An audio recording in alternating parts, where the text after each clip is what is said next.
अस्सलाम वालेकुम dear students, friends and subscribers. Dear students, आज की इस नई वीडियो के साथ मैं हूं Mohammad Nawaz Wadaich, political scientist. Dear students, आप देख रखे हैं हमारा YouTube channel Mohammad Nawaz Wadaich, political scientist. और आज हमारा टॉपिक है what is monism. Monism theory के ऊपर हम बात करेंगे कि इंटरनेशनल रिलेशन के अंदर जो है मोनिज़म से क्या मुराद है।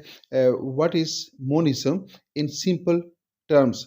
तो इम्यूनिज्म जो है, इसका जो मीनिंग्स हैं उसको हम जानने की पहले कोशिश करते हैं। A view that there is only one kind of ultimate substance. तो मोनिज्म क्या है? मोनिज्म ये है कि ये नज़रिया या ये सोच या ये फ़िक्र कि एक ही अल्टीमेट जो है वो चीज़ है, एक ही अल्टीमेट ट्रुथ है।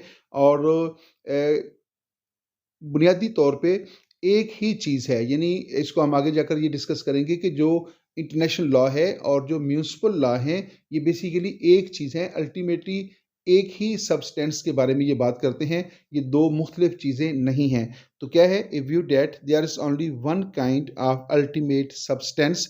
The view that reality is one unitary organic. तो ये व्यू, ये स्कूल ऑफ थॉट या ये पॉइंट ऑफ व्यू कि बेसिकली एक ही रियलिटी है, एक ही यूनिटरी ऑर्गन है, ऑर्गेनिक है। यानी बेसिकली एक ही वजूद है जिसके बारे में इंटरनेशनल लॉ भी बात करता है और उसके बारे में म्युनिसिपल लॉ भी बात करते हैं। Whole with no independent parts, और उसमें कोई इंडिपेंडेंट पार्ट्स नहीं है। बेसिकली एक ही चीज़ है। यानी इंटरनेशनल लॉ और म्युनिसिपल लॉ जो हैं, ये एक ही सब्सटेंस के बारे में जो है बात करते हैं। और इसमें से इनके जो इस असूल के तहत जो है कोई इंडिपेंडेंट जो है पार्ट नहीं है। ये एक वन यूनिट के तौर पे जो है इसकी बात जो है की जाती है। और मोनिज्म क्या है? मोनिज्म क्या है? That doctrine according to which mind and matter are just one thing. तो मोनिज्म क्या है कि जो माइंड एंड मैटर है, वो एक चीज़ का नाम है। ये दो मुख्तलिफ चीज़ें नहीं हैं, ये दोनों मिलकर एक चीज़ बनाते हैं।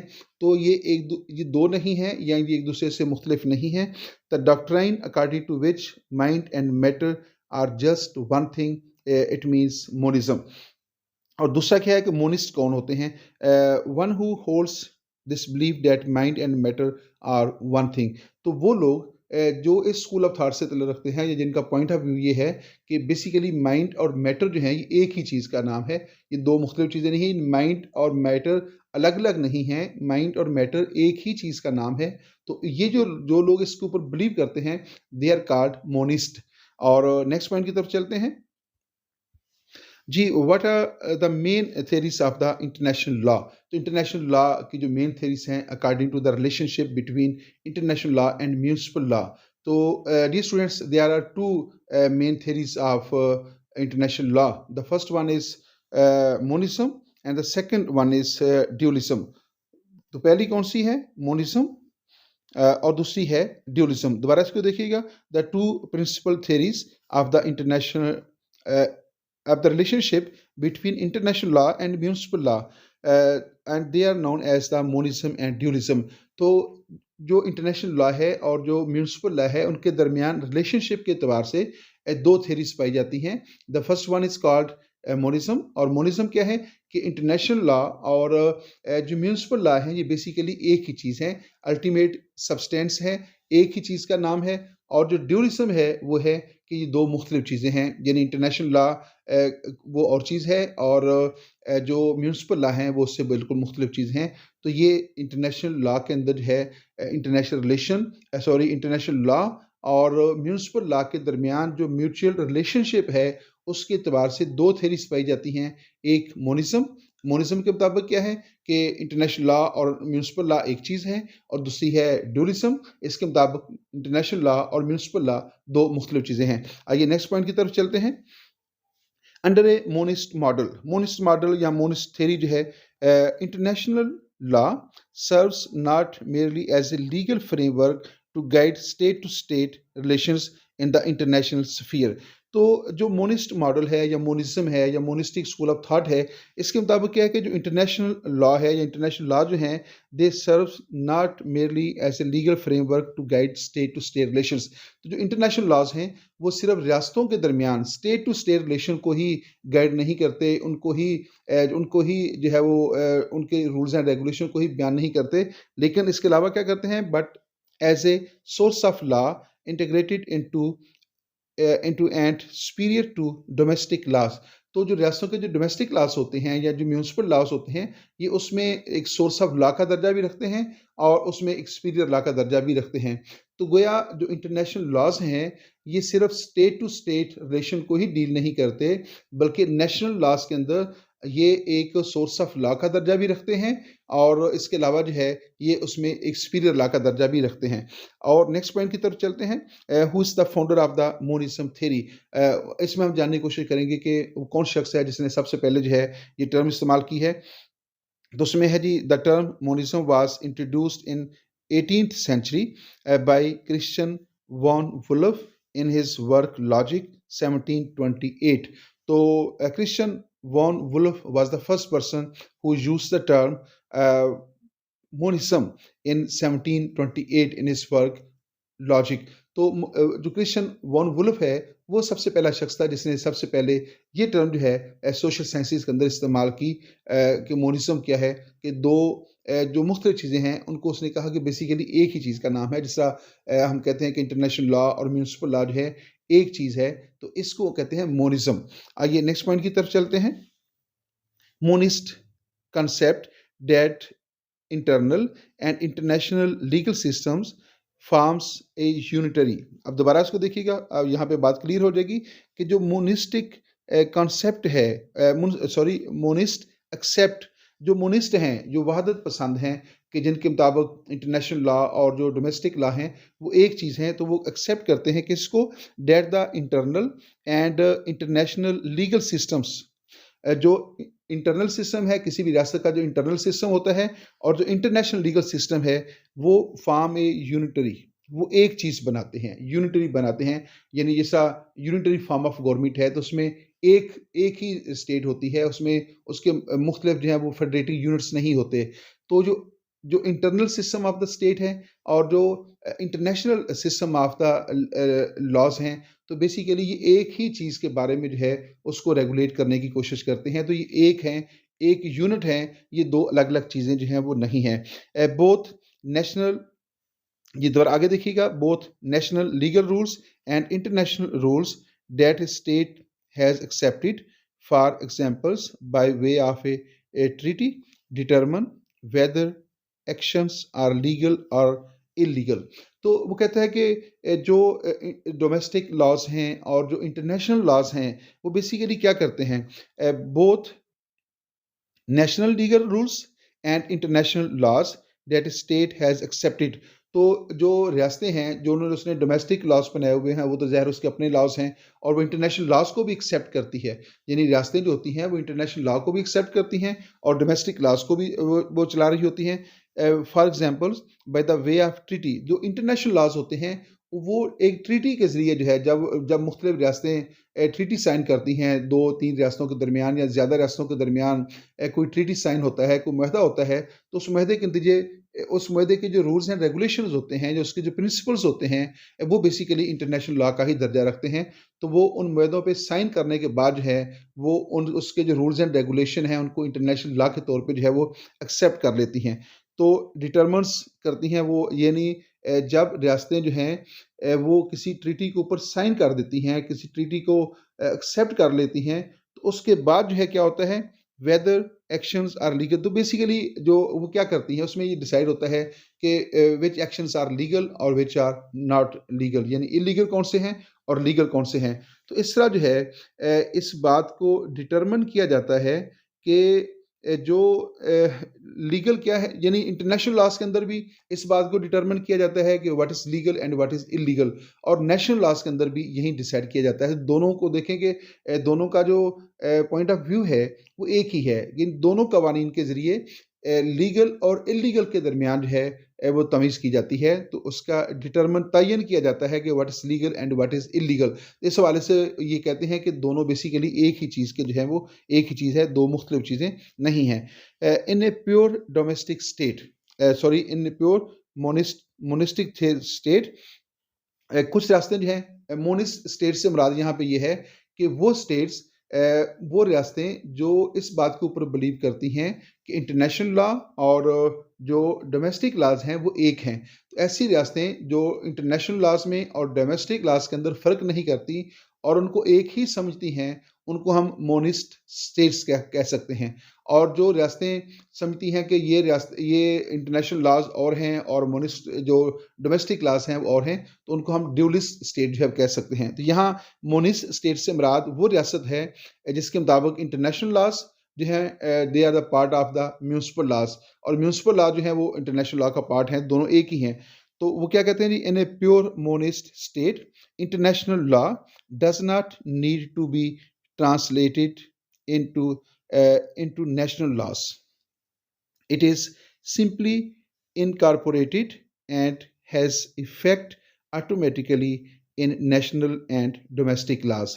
तो ये कहते हैं कि जो मोनिस स्टेट्स होती हैं वो जब किसी इंटरनेशनल लॉ को कोई ट्रीटी साइन करती हैं या किसी इंटरनेशनल ऑर्गेनाइजेशन का हिस्सा बनती हैं या किसी international organization rules and regulation को एक्सेप्ट कर लेती हैं, तो उनके जो बनाए हुए कवानीन होते हैं, चाहे वो ट्रीटी की शक्ल में हों, चाहे वो किसी इंटरनेशनल ऑर्गेनाइजेशन की तरफ से अहकामात की सूरत में हों, तो उनको बाकायदा तौर पे जो है वो नेशनल लॉ का हिस्सा बनाने के लिए ऐलान नहीं करना पड़ता। क्या होता है? It is simply incorporated and has effect automatically in national and domestic laws. तो जब कोई रियासत उन मुआहदों के ऊपर साइन कर देती है, तो वो ऑटोमेटिकली जो है वो नेशनल लॉज का हिस्सा बन जाते हैं और वो नेशनल लॉज को और डोमेस्टिक जो पॉलिटिक्स होती है, जो डोमेस्टिक एक्टिविटीज़ होती हैं, उनको इन्फ्लुएंस करते हैं। यानी उसको बाकायदा तौर पे जो है वो बताने की ज़रूरत नहीं होती, वो खुद ब खुद जो है वो सिस्टम का हिस्सा बन जाते हैं और वो खुद ब खुद जो है वो काबिल अमल जो है वो कंसीडर किए जाते हैं। जब भी कोई रियासत किसी इंटरनेशनल ट्रीटी को साइन करती है, तो उसके बाद उस रियासत के तमाम शहरी जो हैं वो जो इंटरनेशनल लॉज हैं, जो इस ट्रीटी की शक्ल में सामने है, तो उनके ऊपर अमल करने के पाबंद गर्दाने जाते हैं। तो बाकायदा तौर पे जो है उसके लिए कोई अलग आर्डर जारी करने की ज़रूरत जो है वो नहीं होती। तो इसलिए वो कहते हैं कि दोनों बेसिकली क्या हैं, एक ही चीज़ हैं और एक दूसरे से ये मुख्तलिफ जो है वो नहीं हैं। तो इनकॉर्पोरेट का मतलब है कि यूनिट इन वन बॉडी, यानी एक ही चीज़ है, यानी simply incorporated and has effect automatically in national and domestic ways. तो ये बेसिकली एक ही चीज़ बन जाते हैं, ये एक दूसरे से मुख्तलिफ जो है वो नहीं है।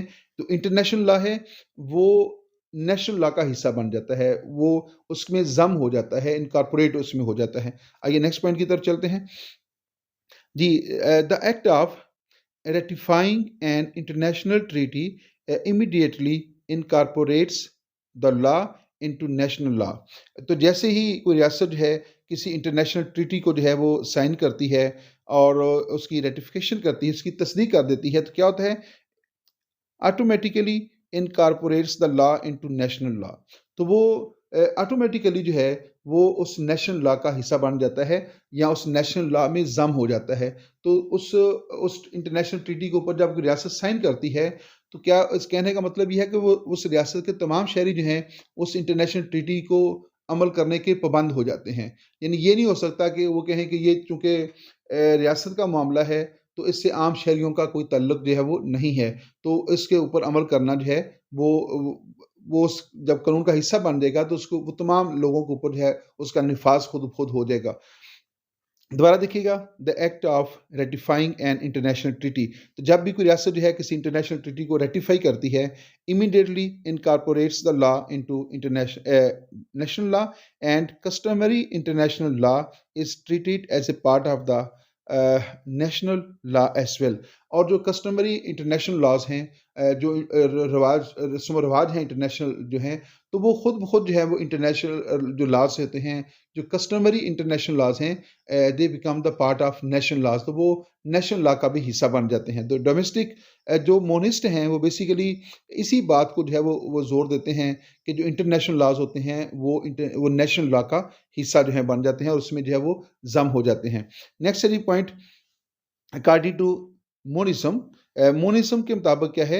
ए जज can declare a national rule invalid if a contradicts if it contradicts international rules, because in some states international rules have priority. अब बात क्या की जा रही है? बात ये की जा रही है कि एक जज जो है, जब उसके सामने एक ऐसा इशू आता है कि जिसमें एक तरफ नेशनल लॉज होते हैं, दूसरी तरफ जो है वो इंटरनेशनल लॉज होते हैं, तो जज की अथॉरिटी उस वक्त क्या है? ए जज can declare national rule invalid. तो जज क्या कर सकता है कि जज जो नेशनल रूल्स होंगे, यानी एक तरफ अगर इंटरनेशनल लॉ है और दूसरी तरफ नेशनल लॉ है और उन दोनों के दरमियान क्लैश हो रखा है, तो जज क्या करेगा कि जो नेशनल रूल्स हैं उनको वो इनवैलिड उस वक्त करार दे देगा और वो नेशनल लॉ को जो है वो प्रायोरिटी देगा, नेशनल लॉज को काबिल अमल जो है वो कंसीडर करेगा। Invalid if it contradicts the international law, यानी अगर किसी रियासत के म्यूनसिपल लॉ जो हैं, अगर किसी रियासत के जो नेशनल लॉज हैं, डोमेस्टिक लॉज हैं, वो इंटरनेशनल लॉ से कंट्राडिक्ट कर रहे हैं, उससे मुख्तलिफ हैं, उसके के साथ क्लैश उनका हो रखा है, तो फिर जब मामला जज के पास जाएगा, अदालत के पास जाएगा, तो अदालत जो है वो नेशनल लॉ को इनवैलिड करार दे सकती है और इनवैलिड करार देकर वो कहेगी कि इंटरनेशनल लॉज के ऊपर जो है वो अमल किया जाए। तो इस तरह जो है जो इंटरनेशनल लॉज हैं उनकी जो थोड़ी सुपीरियरिटी जो है वो यहाँ पे जो है साबित हो जाती है कि in some states international rules have priority.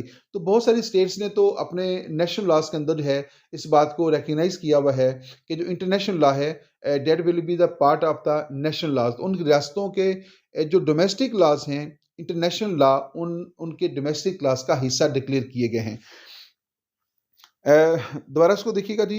In other states like Germany, treaties have the same effect as legislation. जो जर्मन स्टेट की तरफ से जो मुख्तलिफ रियासतों के साथ ट्रीटीज की जाते हैं, तो उसकी जो लोकल लेजिस्लेशन होती है वो उसके बराबर दर्जा रखते हैं। यानी जिस तरह लोकल लेजिस्लेशन के ऊपर, डोमेस्टिक लेजिस्लेशन के ऊपर अमल करना ज़रूरी होता है, इन द सेम वे जो है जो इंटरनेशनल ट्रीटीज़ हैं उनके ऊपर अमल करना भी जो है वो ज़रूरी होता है।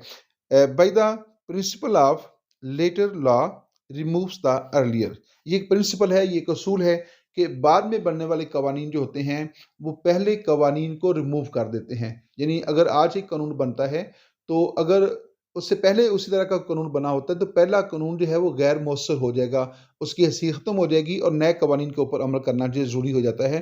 तो अगर आज इंटरनेशनल लेवल के ऊपर जो है रियासत जो है कोई किसी ट्रीटी को साइन करती है या कोई इंटरनेशनल लॉ बनता है, तो फिर जो पहले कवानीन होंगे वो रिमूव हो जाएंगे और उन नए कवानीन के ऊपर अमल करना जो है वो ज़रूरी हो जाएगा। नेक्स्ट है जी मेन फीचर्स ऑफ मोनिज्म। कुछ बातें हो गई हैं, उनको हम थोड़ा सा पॉइंट टू पॉइंट डिस्कस भी कर लेते हैं। तो जो मोनिज्म है उसके मेन फीचर्स क्या हैं? फर्स्ट फीचर क्या है? International law and national laws are links with the same chain. तो ये एक ही चेन के दो सिलसिले हैं, यानी बेसिकली एक चेन है।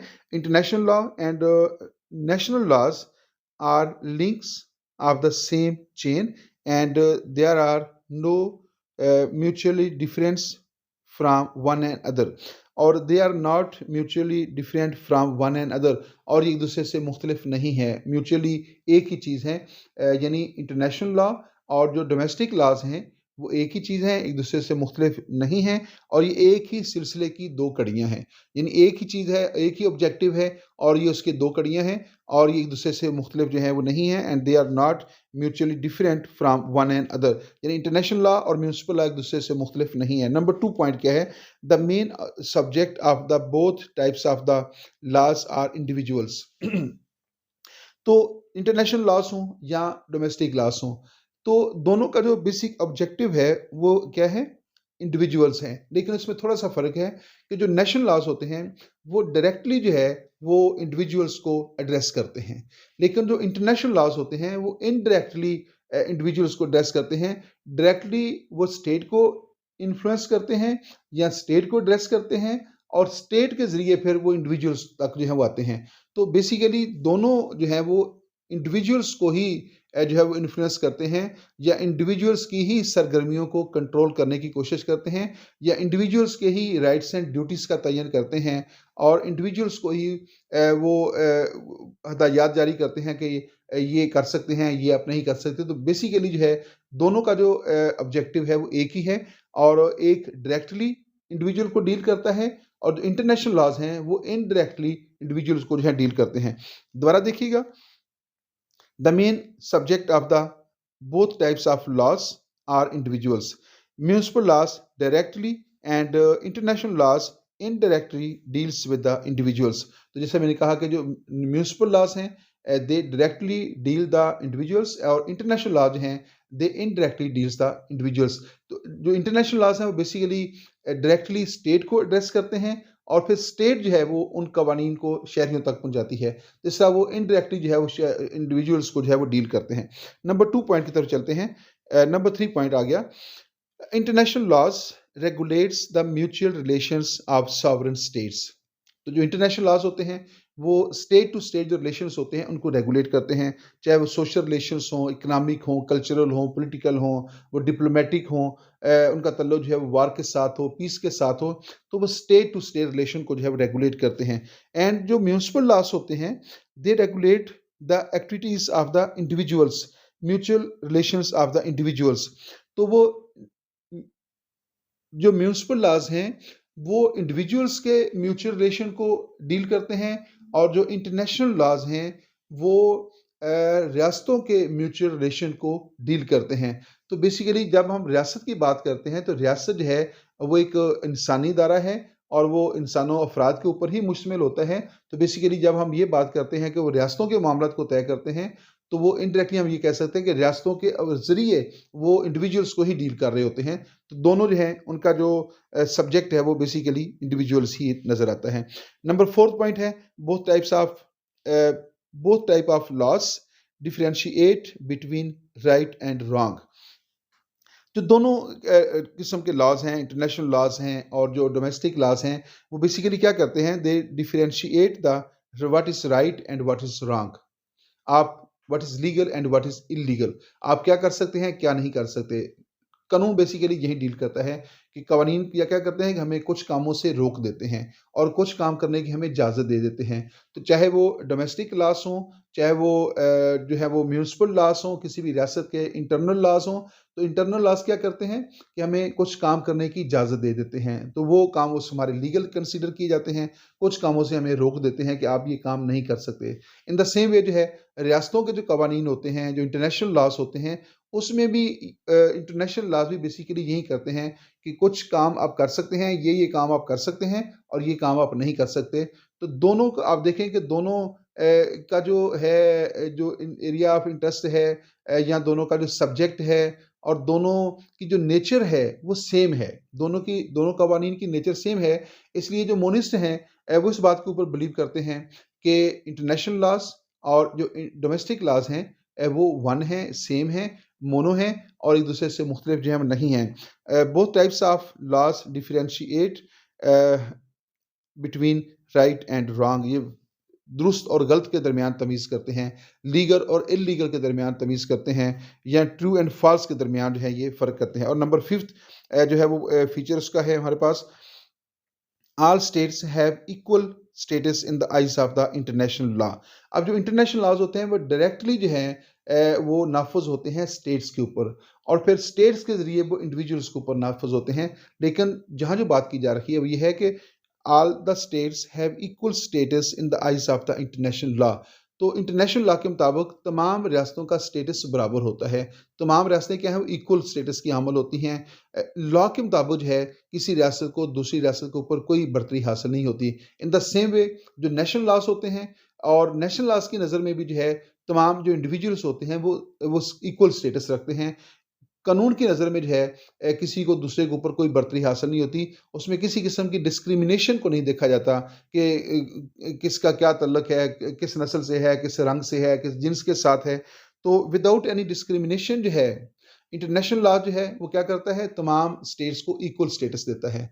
और without any type of discrimination जो डोमेस्टिक लॉस होते हैं वो तमाम इंडिविजुअल्स को जो है इक्वल स्टेटस देते हैं। और इस तरह जो है यानी दोनों जो लॉस हैं बेसिकली वो सोसाइटी के अंदर या इंटरनेशनल कम्युनिटी के अंदर इक्वलिटी पैदा कर रखे हैं। जो रियासतों के दरमियान वसैल के अतबार से जो ऊंच नीच होती है उसको मिनिमाइज करते हैं और इक्वलिटी बेस पैदा करने की कोशिश करते हैं। इस तरह रियासत के अंदर मुख्तलिफ तबकात के दरमियान जो ऊंच नीच होती है, तो इंटरनेशनल जो लॉस होते हैं, डोमेस्टिक लॉस होते हैं, वो उनके दरमियान इक्वलिटी पैदा करते हैं और उनको कवानीन के जरिए जो राइट्स दिए जाते हैं और जो ड्यूटीज़ होती हैं वो सबकी एक जैसी होती हैं। All these have the equal status in the eyes of the international law, and on the other side, the individuals have equal status in the eyes of the municipal law without any discrimination. तो कानून की नज़र में तमाम शहरी बराबर हैं किसी रियासत के अंदर रहने वाले, चाहे उनका तल्लुक किसी भी मज़हब के साथ हो, किसी भी रेस के साथ हो, किसी भी जेंडर के साथ हो, किसी भी क्लास सिस्टम के साथ हो। और इंटरनेशनल लॉ की नज़र में जो है तमाम स्टेट्स बराबर हैं, चाहे वो किसी भी जो है वो बर-ए-आज़म में रहती हों, कोई भी उनके जो है सिचुएशन हो, तो वो इंटरनेशनल लॉ के मुताबिक बराबर हैं। जिस तरह हम कहते हैं जनरल असम्बली के अंदर जो है जब किसी मामले के ऊपर वोटिंग होती है, तो तमाम रियासतें जो हैं उनका एक वोट शुमार होता है। यानी जनरल असम्बली के अंदर यूएनओ का जो बुनियादी इदारा जनरल असम्बली है, तो वहाँ जब किसी मामले के ऊपर वोटिंग होगी तो क्या होगा, हर रियासत को एक वोट देने का हक हासिल है। अफगानिस्तान का भी एक वोट होगा, अमेरिका का भी एक वोट होगा। और कमज़ोर से कमज़ोर रियासत और ताकतवर से ताकत रियासत जो है, जब वहाँ पे वोटिंग होती है किसी मामले के ऊपर, तो उनका एक वोट ही कंसीडर किया जाता है। ये नहीं होगा कि ताकतवर रियासतों के 2 वोट हैं और कमज़ोर रियासत का 1 वोट है। इस तरह जो नेशनल लॉज़ होते हैं वो भी इक्वालिटी जो है वो क्रिएट करते हैं, और इंटरनेशनल लॉज़ भी यही बेसिकली करते हैं। इसलिए वो कहते हैं कि दोनों बेसिकली एक ही चीज़ है, एक ही ऑब्जेक्टिव है, और दोनों की नेचर भी जो है वो सेम है। जी, नेक्स्ट है जी, these countries have monist theory. वो रियासतें जिन्होंने अपने आइन के ज़रिए जो है इंटरनेशनल लॉज़ को अपने डोमेस्टिक लॉज़ का हिस्सा बना दिया है। तो वो क्या हैं? This theory starts from the supremacy of the international law. Examples of the states with the monistic system are Belgium. Belgium जो है उसने जो है वो जी बेल्जियम जो है उसने इसको एक्सेप्ट किया हुआ है, फ्रांस, जर्मनी और नीदरलैंड्स। ये वो रियासतें हैं जिन्होंने जो मोनिस्ट स्टेट्स कहलाती हैं, जिन्होंने इंटरनेशनल लॉ को अपने डोमेस्टिक लॉज़ का हिस्सा बनाया है, और ये दोनों एक दूसरे को मुख्तलिफ नहीं समझी। ये बात यहाँ पे बड़ी अहम है कि जो डेमोक्रेटिक कंट्रीज़ हैं, जो वेस्टर्न कंट्रीज़ हैं, वहाँ पे जो है इंटरनेशनल लॉज़ को जो है डोमेस्टिक लॉज़ का हिस्सा जो है बनाया गया है। और एक दिलचस्प बात ये है कि जिन रियासतों के अंदर इंटरनेशनल लॉज़ को डोमेस्टिक लॉज़ का हिस्सा बनाया गया है या म्युनिसिपल लॉज़ का हिस्सा बनाया गया है, वहाँ के जो इंडिविजुअल्स हैं, वहाँ के जो सिटीज़न्स होते हैं, वो ज़्यादा महफूज़ होते हैं। वो ज़्यादा महफूज़ होते हैं क्योंकि देखें, एक मैं एग्ज़ाम्पल आपको देता हूँ कि जो नेशनल लॉज़ होते हैं, जो म्युनिसिपल लॉज़ हैं, मसलन वो राइट टू स्पीच लोगों को देते हैं, फ्रीडम ऑफ स्पीच लोगों को देते हैं, बहुत सारी फ्रीडम्स देते हैं। फॉर एग्ज़ाम्पल हम एक बात करते हैं कि फ्रीडम ऑफ स्पीच देते हैं। और जो इंटरनेशनल लॉज़ हैं या जो यूएनओ का जो ह्यूमन जो बुनियादी इंसानी हकूक़ का जो चार्टर है, वो भी तमाम दुनिया के इंसानों को जो है राइट ऑफ स्पीच देता है कि लोगों को इज़हार राय की आज़ादी देता है। लेकिन किसी रियासत के अंदर ये ऐसा हो सकता है कि कोई रियासत जो है वो कोई ऐसा कानून मंज़ूर कर दे जिसके ज़रिए लोगों का जो राइट ऑफ स्पीच है उसको जो है वो ख़त्म कर दिया जाए। लेकिन उन्हीं शहरियों को एक और राइट मिल रखा है, वो मिल रहा है इंटरनेशनल लॉज़ की तरफ से। वो यूएनओ की तरफ से उनको राइट मिला हुआ है कि राइट टू स्पीच जो है हर दुनिया के हर फ़र्द को ये हासिल है कि राइट टू स्पीच है। अब अगर किसी रियासत के अंदर जो है कोई हुकूमत जो है वो ऐसा कानून पास करती है जिससे राइट टू स्पीच जो है वो मुतासर होता है, तो वो शख्स जो है वो उस फैसले के खिलाफ इंटरनेशनल कोर्ट में या किसी भी इंटरनेशनल फोरम के ऊपर जा सकता है कि वो ये कह सकता है कि मुझे ये जो राइट टू स्पीच है ये बेसिकली तो यूएनओ की तरफ से मिला है, इंटरनेशनल लॉज की तरफ से मिला हुआ है, तो इसको ख़त्म नहीं किया जा सकता। तो चूंकि इंटरनेशनल लॉज भी उसको प्रोटेक्ट करते हैं, तो लिहाजा उसकी बात वहाँ पे सुनी जाएगी। इसलिए जो आप देखते हैं कि जब कोई रियासत इस तरह के फैसले करती है, तो इंटरनेशनल कम्युनिटी जो है या इंटरनेशनल जो ऑर्गेनाइजेशंस होती हैं वो उसके ऊपर अपने तहफ़्फ़ुज़ात का बाकायदा तौर पे इज़हार करती हैं, और वो रियासतों के मामलात के ऊपर नज़र भी रखती हैं कि रियासतों के अंदर कोई ऐसा कानून मंजूर ना हो जाए जो यूएनओ का जो चार्टर है और जो अक़वाम मुत्तहिदा ने जो है जो बुनियादी इंसानी हकूक़ का ऐलान कर रखा है, उनके अगेंस्ट कोई रियासत जो है कानून पास नहीं कर सकती। अगर कोई रियासत उन बुनियादी इंसानी हकूक़ के खिलाफ जो यूएनओ के चार्टर में शामिल हैं कोई कानून पास करती है, तो यूएनओ उसके खिलाफ जो है वो एक्शन लेने का हक रखता है। आइए नेक्स्ट पॉइंट की तरफ चलते हैं।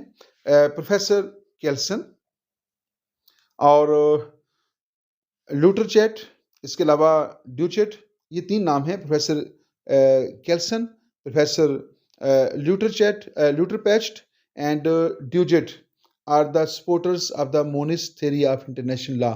तो ये 3 नाम हैं जो कि monist theory of international law को बहुत ज़्यादा सपोर्ट करते हैं, और इनका कहना ये है कि बेसिकली इंटरनेशनल लॉ जो है और जो म्यूनसिपल लॉ हैं, ये एक ही सिलसिले की कड़ियाँ हैं, एक ही सिलसिला है, और इसके मुताबिक ये जो क़वायद ज़वाबित जो हैं, वो जो रूल्स एंड रेगुलेशन हैं, जो स्टेट्स को रेगुलेट करते हैं या इंटरनेशनल कम्युनिटी को रेगुलेट करते हैं, तो दोनों का जो ऑब्जेक्टिव है वो एक है, ये एक दूसरे से मुख्तलिफ जो है वो नहीं है। और जो इंटरनेशनल लॉज हैं और जो म्यूनसिपल लॉज हैं और इनके जो रूल्स एंड रेगुलेशन हैं, इनके ज़रिए जो रूल्स एंड रेगुलेशन दिए जाते हैं, तो ये बेसिकली डायरेक्टली और इनडायरेक्टली जो है ये अफराद के तल्लुक को ही जो है वो डिबेट करते हैं कि जो इंडिविजुअल्स हैं उनके आपस में रिलेशनशिप जो है वो कैसी होनी चाहिए। तो ये बेसिकली इनका दोनों का जो है वो दायरा कार और दोनों की नेचर जो है वो एक ही है। और बैनुल अक़वामी कवानीन जो हैं उनका नफाज तो आलमी सतह के ऊपर होता है और जिनकी पाबंदी रियासतों के ऊपर होती है, लेकिन जो बलदियाती कवानीन होते हैं उनका दायरा कार रियासत तक महदूद होता है और वो बराह रास्त शहरियों के ऊपर जो है उनका नफाज होता है। लेकिन ये कहा जाता है कि जब हम ये तस्लीम कर लेते हैं कि जो बैनुल अक़वामी कवानीन हैं वो एक हकीकी कानून का दर्जा रखते हैं, और हकीकी कानून होने की सूरत में वो जो नेशनल लॉज हैं उसका जो कानूनी ढांचा है और वो जो इंटरनेशनल लॉज का जो कानूनी ढांचा होता है उसमें बहुत सारी मुश्तरका चीज़ें पाई जाती हैं, बहुत सारे उनके जो रूल्स एंड रेगुलेशन हैं उनके काफ़ी ज़्यादा जो है उनमें कॉमन चीज़ें जो हैं पाई जाती हैं। तो इसलिए वो कहते हैं कि ये दोनों बेसिकली एक ही चीज़ हैं और दोनों एक दूसरे से मुख्तलिफ जो है वो नहीं हैं। तो ये एक ही कानूनी निज़ाम का हिस्सा हैं, यानी इंटरनेशनल लॉज और जो म्यूनसिपल लॉज हैं ये एक वसी कानूनी निज़ाम है, उसका एक हिस्सा है। एक का दायरा कार रियासत तक है और दूसरे का दायरा कार जो है वो तमाम रियासतों तक जो है वो फैला हुआ है। तो इस तरह जो है जो मोनिस्ट हैं, मुखसिर बात ये है, आखिरी बात ये है कि जो मोनिस्ट स्कूल ऑफ थाट है वो इस बात के ऊपर बिलीव करता है कि इंटरनेशनल लॉज और जो म्यूनसिपल लॉज हैं ये एक ही चीज़ हैं, एक ही सबस्टेंस से तल्लुक इनका है, ये मुख्तलिफ नहीं हैं, और इनके ऑब्जेक्टिव्स और इनकी नेचर भी जो है वो एक ही है, और एक ही मकसद के हुसूल के लिए जो है ये दोनों लॉज जो हैं वो अपना अपना काम जो है वो सरअंजाम जो है वो दे रखे हैं। यहाँ पे इस वीडियो का इख्तिताम होता है। आप दे रखे थे हमारे YouTube channel Mohammad Nawaz Waraich political scientist. Thanks for watching me YouTube channel. अल्लाह हाफिज़।